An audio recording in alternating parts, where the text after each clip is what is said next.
Hi, this is Hauser Mag and you're watching my channel, Clodbuster. So it's been a while since I did a video on the 5th scale clodbuster I've been building, and that's because it's taken me a long time to get the suspension geometry just right. And that's something where I don't want it to be just okay, because given the size and weight of this thing, it's got to have everything working with it, working properly. So there's a lot that goes into building a 4-link, a lot more than just putting a couple bars in a place where they look cool.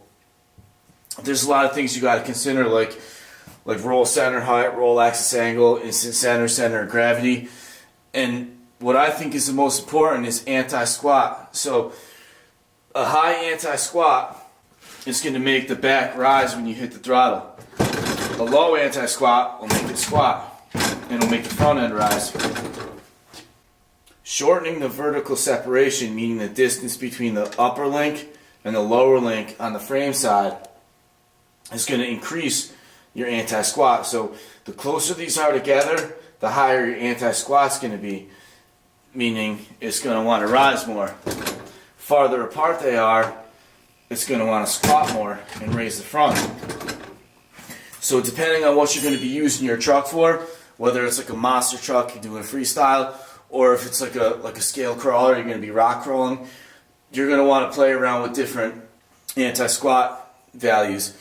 And things like instant center is where, like, if you drew a line from the lower link and the upper link, it's where the two would intersect. So all that goes into play when you're designing a 4-link. And if you want to find more information about that, I would explain it to you in this video, but it would make like a 5-hour video. You can look up like a 4-link calculator, also known as a triaged calculator. And there's some pretty cool forms out there like Pirate 4x4.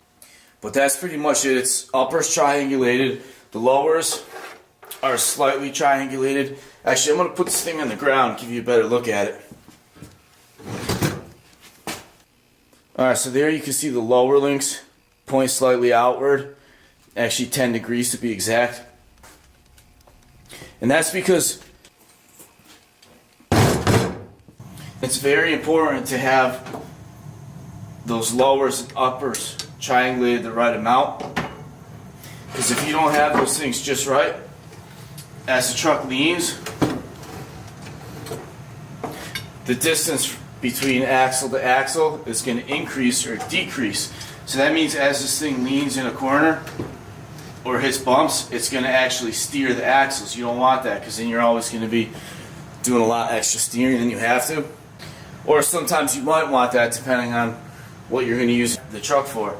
And allows it to articulate a lot. If you take a look, that rear axle is sitting flush on the bench, and the front one's at about a 50-degree angle, so that's quite a bit of articulation.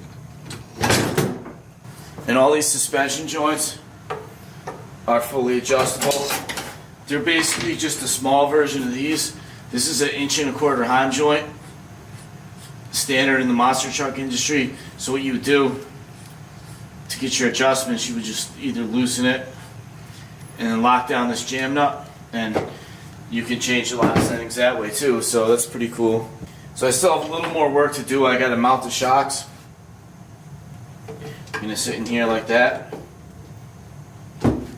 I had to put limit straps. Right now, these axles are supported temporarily by zip ties. And what a limit strap does is it limits how far this axle will come down. Because you never want the shock to be the limit strap, meaning you never want the shock holding up the weight of the axle. In a lightweight truck, that's fine. But in something like this with heavyweight axles, and it's going to really take a beating, it'll probably break the shock. So I'm going to have to make limit straps. I'm not really sure what I'm going to make them out of yet, but they're going to be really strong. I still have to do the steering. What I'm going to do is just take 5th scale servos, 2 per axle. It's going to be 4 wheel steering, so 4 servos altogether. They're going to mount behind the axle, right here. So that way it keeps all linkage behind us out of harm's way. It'll never get damaged. And I already have all the spindles for the axles, all the guts. I just took them out for this video. Makes it easier to show off the suspension. And the drive shafts, I'm going to have to make up some drive shafts. That'll be a little tricky, but not too bad. So that's pretty much it for now. I guess next video, this thing will be close to running. So take care. I'll see you next time.